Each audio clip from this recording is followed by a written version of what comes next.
मराठा संघटनांच्या बंदला सकाळी संमिश्र प्रतिसाद मिळालेला दिसून आला असला तरी दुपारच्या सुमारास मात्र शहरात कडकडीत बंद पाळला गेल्याचं दिसून येत आहे। अत्यावश्यक सेवांची दुकानं वगळता शहरात जवळपास सर्वच दुकाने, व्यावसायिक संस्था, व्यापारी वर्गाने उत्स्फूर्तपणे बंद ठेवल्याचं दिसून येत आहे। रिक्षा आणि बस सेवा मात्र सुरू ठेवण्यास मान्यता देण्यात आल्याचं मराठा नेत्यांनी सांगितलंय। कोणत्याही प्रकारे जोर जबरदस्त न करता शांततेच्या मार्गाने बंदचं आवाहन करण्याच्या सूचना देण्यात आल्याचं मराठा नेत्यांनी स्पष्ट केलं असून गालबोट लागेल असं कुठलेही कृत्य घडणार नसल्याचा विश्वासही त्यांनी व्यक्त केलाय। दरम्यान ठाण्यात शिंदे गट वगळता सर्वच पक्षांनी बंदला समर्थन दिल्याने आणि व्यापारी वर्गाने बंद पाळल्याने मराठा संघटनांनी आभार मानले असून मुख्यमंत्री एकनाथ शिंदे हे मागच्या वेळी आमच्याबरोबर खांद्याला खांदा लावून मोर्चात सहभागी झाले होते, मात्र आता साधं समर्थनही दिलं नसल्यानं सकल मराठा समाज आणि मराठा क्रांती मोर्चाने नाराजी व्यक्त केली आहे।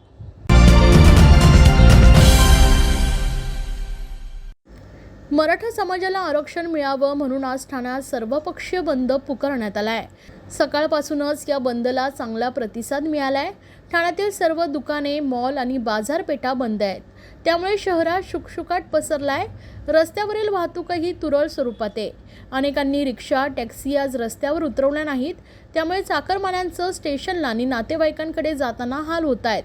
ठाण्यात कोणताही अनुचित प्रकार घडू नये म्हणून मोठा पोलीस बंदोबस्त ठेवण्यात आलाय। नाक्यावर पोलिसांचा तगडा बंदोबस्त ठेवण्यात आलाय। ठाण्यातील माजीवडा जंक्शन या ठिकाणी भाजपचे माजी नगरसेवक कृष्णा पाटीलसह मराठा समन्वयकांनी खासगी वाहने, रिक्षा, परिवहन बसेस तसेच आस्थापनांना विनंती करत बंद करण्यास सांगितले। कृष्णा पाटील बसेस आणि रिक्षा बंद करत असल्याने राबोडी पोलिसांनी पाटील यांच्यासह मराठा समन्वयकांना ताब्यात घेतलं।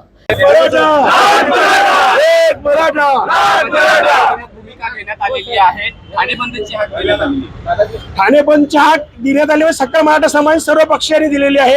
याच्यामध्ये आम्ही मराठा समाज म्हणून आम्ही आज याच्यामध्ये सामील होत आहोत आणि सर्वांकडून आम्हाला सहकार्य मिळत आहे आणि सगळीकडे बंद हा होत आहे आणि सगळ्यांना आम्ही रिक्वेस्ट करून विनंती करून आम्ही बंद करत आहोत। त्या बैठकीत असं वाटतं की मुख्यमंत्री, उपमुख्यमंत्री नक्कीच तोडगा काढतील। यावेळी पोलिसांचा तगडा बंदोबस्त होता। वाहने बंद करण्यात येत असल्याने माजीवडा जंक्शन आणि मुंबई ते नाशिकला जाणाऱ्या मार्गावर वाहतुकीची कोंडी झाली होती। ठाणे बंदमुळे विद्यार्थ्यांचे हाल होत होते। विद्यार्थ्यांना स्टेशनला जायला रिक्षा मिळत नव्हत्या। गृहिणींनाही कामानिमित्त बाहेर जाण्यासाठी रिक्षा मिळत नव्हती, त्यामुळे त्यांचे हाल होताना दिसत होते। तर दुसरीकडे शहरातील बसेस सुरू आहेत, मात्र बस आणि एसटीला प्रचंड गर्दी होत असल्याने त्यातून प्रवास करणंही बंदमध्ये मनसेनेही भाग घेतला। मनसेच्या कार्यकर्त्यांना रस्त्यावर उतरून बंद पाळण्याचं आवाहन नागरिकांना केलं। मनसेही रस्त्यावरून धावणाऱ्या खासगी गाड्या आणि रिक्षा बंद पाडण्याचा प्रयत्न केला, तसेच दुकानेही बंद केली। नौपाड्यात मनसेनं मोठे बॅनर्स आणि पोस्टर्स लावलेत। उठ मराठा उठ, आता पेटून उठ असे बॅनर्स मनसेनं लावलेत। मनसेचे शहर अध्यक्ष रवींद्र मोरे, ठाणे पालघर जिल्हा अध्यक्ष अविनाश जाधव आणि सुशांत डोंबे यांनी हे बॅनर्स लावून बंदची हाक दिली आहे। मनसेनं आक्रमक भूमिका इथे घेतली दिसून येत आहे। आवाहन करताय तुम्ही नागरिकांना, दुकानदारांना, रिक्षा चालकांना, काय नेमकं आपण आवाहन करतो? बघा, ठाण्यात व्यापाऱ्यांचे मी आभार मानेन की त्यांनी 100% कडकडीत बंदला पाठिंबा दिलेला आहे। परंतु काही प्रमाणात परिवहन व्यवस्था आणि काही रिक्षावाले हे चालू होते सकाळपासून, त्यांना बंद करण्याचं आम्ही आवाहन करतोय।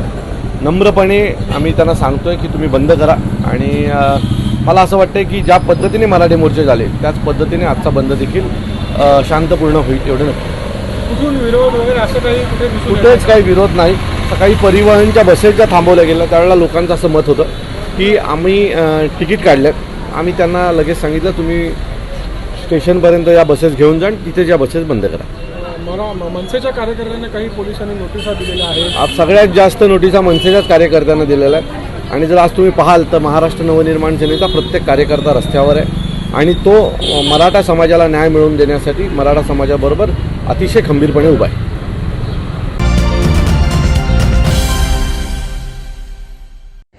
बाळकोंब परिसरात असलेल्या रुनवाल आयरीन या 40 मजली इमारतीवरून लिफ्ट कोसळून 6 कामगारांचा दुर्दैवी मृत्यू झालाय, तर या अपघातात 2 कामगार गंभीर जखमी झाले असून त्यांना तातडीनं खाजगी रुग्णालयात दाखल करण्यात आलंय। या घटनेची माहिती मिळताच पोलीस आणि अग्निशमन दलाचे जवान घटनास्थळी दाखल झाले असून पोलीस या प्रकरणी अधिक चौकशी करतायत। बाळकोंब येथील नारायणी शाळेच्या बाजूला रुनवाल आयरीन या नुकतंच बांधकाम पूर्ण झालेल्या 40 मजली इमारतीच्या छतावर वॉटरप्रूफिंगचं काम सुरू होतं। हे काम संपवून कामगार खाली येत असताना लिफ्टचा दोर तुटल्यानं हा अपघात घडलाय। घटनेची माहिती प्रत्यक्षदर्शींनी बाळकोंब अग्निशमन दलाला कळवली। तातडीनं बाळकोंब अग्निशमन दलाचे स्टेशन अधिकारी ओमकार वैती घटनास्थळी टीमसह पोहोचले।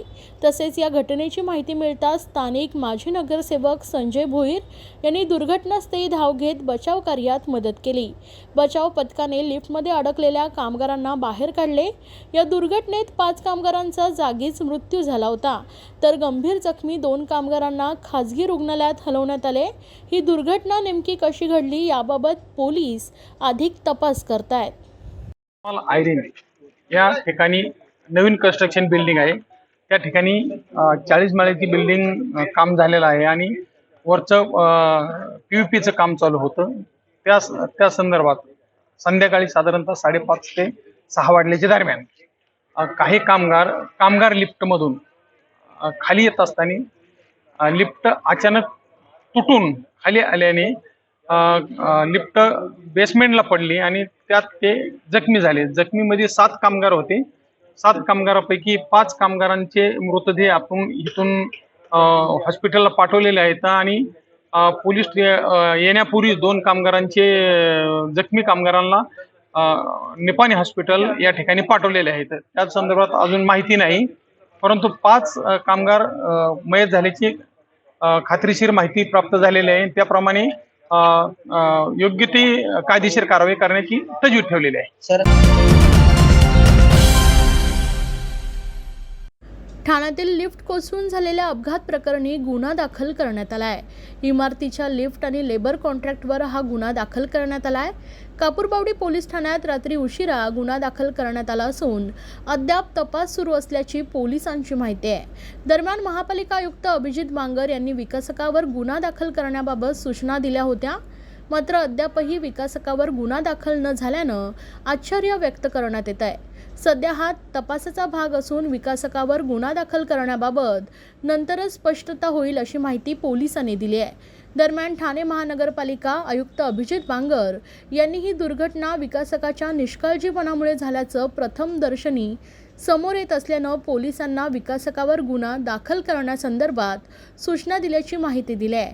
त्यामुळे आता पोलीस याबाबत काय भूमिका घेत आहेत हे पाहावं लागणार आहे। ठाणे महानगरपालिकेने या सगळ्या घटनेमध्ये काय भूमिका घेतली आणि पुढे कशा स्वरूपाची कारवाई ठाणे महानगरपालिकेकडून अपेक्षित आहे?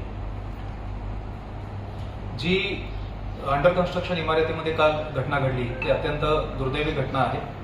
त्यामध्ये लिफ्ट पडून तिथे 7 मजुरांचा मृत्यू झाला आणि प्रथमदर्शनी घटनाक्रम जर समजून घेतला तर असं समजून येतं की लिफ्टला सपोर्ट करणारे जो रोप असतो तो तुटल्यामुळं लिफ्ट खाली कोसळली आणि त्यामध्ये मजुरांचा मृत्यू झालेला आहे। जर त्याचे जे सेफ्टी प्रिकॉशन लिफ्टसाठी घेणं जे अपेक्षित असतं, सर्टिफिकेशन जे करून घेणं गरजेचं असतं, हे त्यांनी केलं होतं का हे यामध्ये इन्व्हेस्टिगेशन करणं गरजेचं आहे। मात्र ज्या पद्धतीने घटना घडलेली आहे ती पाहता प्रथमदर्शनी याच्यामध्ये निग्लिजन्स नक्कीच दिसून येतो आणि त्यामुळे कालच रात्री संबंधित विकासकाच्या विरुद्ध गुन्हा दाखल करण्यासंदर्भाने पोलिसांमध्ये आम्ही कंप्लेंट दर्ज केलेली आहे।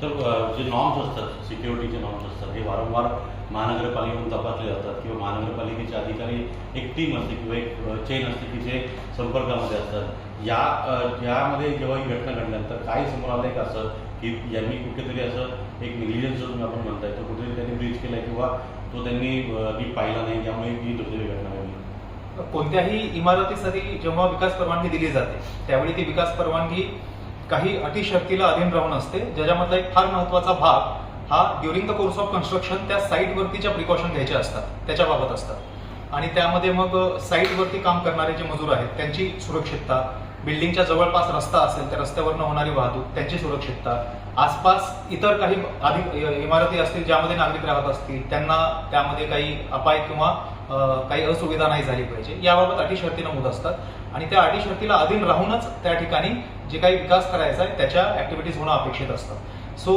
या पद्धतीने त्या अटी शर्तीचा भंग होऊ नये यासाठी वेळोवेळी महानगरपालिकेमार्फतही इन्स्पेक्शन केले जातात। कालचा प्रकार जो आहे त्यामध्ये लिफ्टशी रिलेटेड विषय असल्यामुळे लिफ्टचंही सेपरेट त्यामध्ये सर्टिफिकेशन करून घेणं अपेक्षित असतं। हे सगळं इन्व्हेस्टिगेशनमध्ये समोर येलं जातं।